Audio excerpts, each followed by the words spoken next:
Hey guys, welcome to Lavi vlogs. और आज की हमारी वीडियो का टॉपिक है लेबर पेन। तो आज की वीडियो में बात करेंगे कि लेबर पेन आखिर किस टाइप का होता है, कब होता है, और लेबर पेन शुरू होने के बाद एक्चुअल में हमें कब हॉस्पिटल जाना चाहिए। क्योंकि जो फर्स्ट टाइम डिलीवरी को फेस करने वाली है लेडीज़, उनके मन में ये सबसे ज़्यादा डाउट भी होगा, क्यूरियोसिटी भी होगी और शायद डर भी होगा थोड़ा सा कि किस टाइप का है क्या।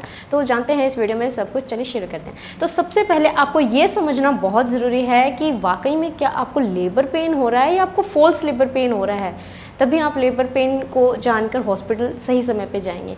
देखिए, सबसे पहले तो आप ये जान लीजिए कि लेबर पेन होता कब है।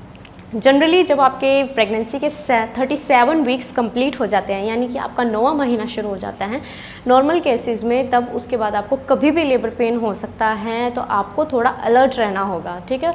समझना होगा कि क्या आपको लेबर पेन हो रहे हैं या नॉर्मल कॉन्ट्रैक्शंस हैं, यानी कि फॉल्स लेबर पेन है। तो इसको आप कैसे डिफ्रेंशिएट करेंगे? कुछ सिम्टम्स हैं जिनसे आप इजीली इनको डिफ्रेंशिएट कर पाएंगे। चलिए शुरू करते हैं। देखिए, सबसे पहले जो ट्रू लेबर पेन होता है उसमें दर्द जनरल केसेस में हमेशा पीठ से आपके पेट के नीचे के हिस्से की तरफ आता है, और जो नॉर्मल आपके कॉन्ट्रैक्शंस होते हैं उनमें जस्ट आपके पेट के किसी भी हिस्से में दर्द होगा, पेट टाइट हो जाएगा, बट एक पर्टिकुलर वो दर्द नहीं होगा जो लेबर पेन का होता है। उसमें पीठ से आगे की तरफ दर्द आएगा, यानी आपको पीठ में ऐसा दर्द महसूस होगा कि जैसे आपकी पीठ फट रही है। ये सबसे पहला डिफरेंस था। और अब हम बात करेंगे दूसरे डिफरेंस की। दूसरा डिफरेंस क्या होगा कि आपका जो दर्द होगा लेबर पेन, जो वाकई में लेबर पेन होगा, वो इतना ज़्यादा हाई इंटेंसिटी का दर्द होगा कि आप उस दर्द में कुछ भी नहीं कर पाएंगे। कुछ भी नहीं मतलब कुछ भी नहीं। नॉर्मली ऐसे दर्द होता तो हम सोचते हैं कि थोड़ा सा लेट जाते हैं, रेस्ट कर लेते हैं, क्या पता ठीक हो जाए, लेकिन उसमें चाहे आप लेटो, बैठो या कुछ भी करो, आपको आराम नहीं मिलेगा। इनफैक्ट जो नॉर्मल पेन होता है उसमें आपको थोड़ा बहुत बेरेबल पेन होता है, तो आप कुछ कर रहे हैं तो कर पाओगे, या आपको लेट के शायद आराम मिल जाए। बट नॉर्मल जो आपका जो वाकई में लेबर पेन होगा उसमें आपको किसी भी तरह का रिलीफ नहीं मिलेगा, ना आपको कुछ खाने का मन करेगा, ना आपको मतलब किसी भी अवस्था में आराम नहीं मिलेगा। अगला डिफरेंस क्या है? अगला डिफरेंस है कि आपकी जो इंटेंसिटी और जो फ्रीक्वेंसी है पेन की, जो नॉर्मल आपका जो ट्रू लेबर पेन है उसमें एक फिक्स पैटर्न में होता है। जैसे कि आपकी जो फ्रीक्वेंसी होगी पेन की, वो कैसी होगी? आपको एक फिक्स पैटर्न में पेन आएंगे कि हर 20 मिनट में आ रहे हैं, हर 10 मिनट में आ रहे हैं, हर 5 मिनट में आ रहे हैं।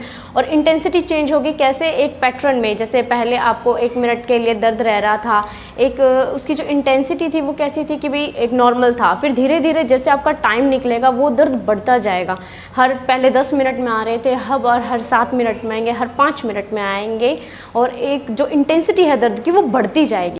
सो गाइस, लेकिन जो फॉल्स लेबर पेन होते हैं, यानी कि जो नॉर्मल कॉन्ट्रैक्शंस होते हैं, उनमें कोई भी पैटर्न फॉलो नहीं होता है। वो आपको कभी भी आ सकते हैं और कितनी भी देर के लिए आ सकते हैं, उनका कोई पैटर्न नहीं हो सकता। मे बी वो 5 मिनट के लिए आए, मे बी वो 2 मिनट के लिए आए, तो उनका कोई पैटर्न नहीं रहता है। लेकिन ट्रू लेबर पेन्स का एक पैटर्न रहता है। इसके अलावा एक और बड़ा डिफरेंस है, और वो ये है कि जो आपका ट्रू लेबर पेन होगा उसमें एक डिस्चार्ज होता है, म्यूकस प्लग उस समय एक डिस्चार्ज होता है, जो एक जेली डिस्चार्ज होता है, जो किसी कलर का भी हो सकता है और हो सकता है ट्रांसपेरेंट भी हो, may be transparent, pinkish colour, brownish या रेडिश, ठीक है।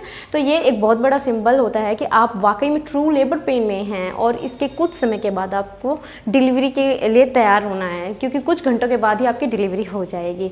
एक चीज़ और बताना चाहूँगी, इससे पहले एक और चीज़ बताती हूँ कि जो आपका फॉल्स लेबर पेन है उसमें किसी भी तरह का डिस्चार्ज नहीं होगा। ये बहुत बड़ा डिफरेंस है। दूसरी बात, जब आपको डिस्चार्ज होना शुरू हो रहा है, आपको जो जेली डिस्चार्ज हो रहा है, तो यानी म्यूकस प्लग रिलीज हो रहा है, तो उसके बाद आपको ये चीज़ ध्यान रखनी है कि ऐसे रश नहीं करना है कि अभी अभी चलो हॉस्पिटल चलते हैं।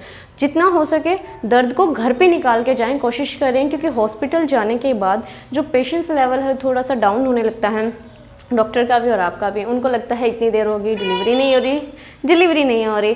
तो जितना हो सके कोशिश करें घर पे दर्द निकालें, लेकिन कितना निकालें? देखिए, जब आपको पता चले कि डिस्चार्ज होना शुरू हो गया है म्यूकस प्लग, तो कोशिश करें कि कम से कम 4-5 घंटे घर पे दर्द निकाल के जाएं, क्योंकि ऐसा रहता है, क्योंकि उसके बाद भी कम से कम 10 से 12 घंटे, 12 से ज़्यादा भी हो सकता है, कम भी हो सकता है, बट आइडियल टाइम है कि 12 घंटे लगते ही लगते हैं डिलीवरी होने में। इससे थोड़ा कम भी हो सकता है, ज़्यादा भी हो सकता है। तो कोशिश करें 4 से 5 घंटे ज़रूर घर पे निकाल के जाएं, तो वहाँ पे आपको थोड़ी कन्वीनियंस रहेगी।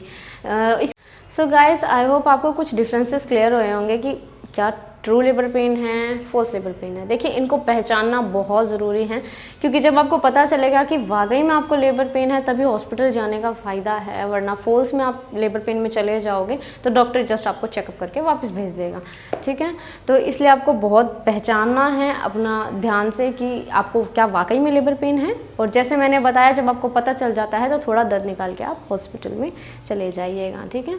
उसके बाद लेकिन इन सब केसेस के अपार्ट अगर आपको लीकिंग हो जाती है, क्योंकि कुछ केसेस में लेबर पेन पहले होता है और कुछ केसेस में लीकिंग पहले होती है, तो अगर आपको बाई चांस लीकिंग पहले हो रही है, जैसे कि आपके पानी की थैली फट गई है, तो उस केसेस में होता है कि एज सून एज पॉसिबल आप डॉक्टर से कंसल्ट करें। बट अगर आपको म्यूकस प्लग रिलीज हुआ है तो आप कुछ टाइम दर्द निकाल के ही हॉस्पिटल जाएं। तो गाइज मेरे एंड से यही था कि आपको लेबर पेन के बारे में ये बेसिक नॉलेज होनी चाहिए, ताकि आप टाइम से हॉस्पिटल जा सकें थोड़ा दर्द निकाल के, तो आपको थोड़ी सी कन्वीनियंस रहेंगी चीज़ें। आई होप आपको क्लियर हुई हो। अगली वीडियो हम बनाएंगे हॉस्पिटल बैग पे, तो गाइज जुड़े रहेंगे हमारे साथ। और अगर आपको वीडियो अच्छी लगी हो तो please like share and subscribe. अगली वीडियो में मिलते हैं गाइज, तब तक स्वस्थ रहें, मस्त रहें। Have a good day.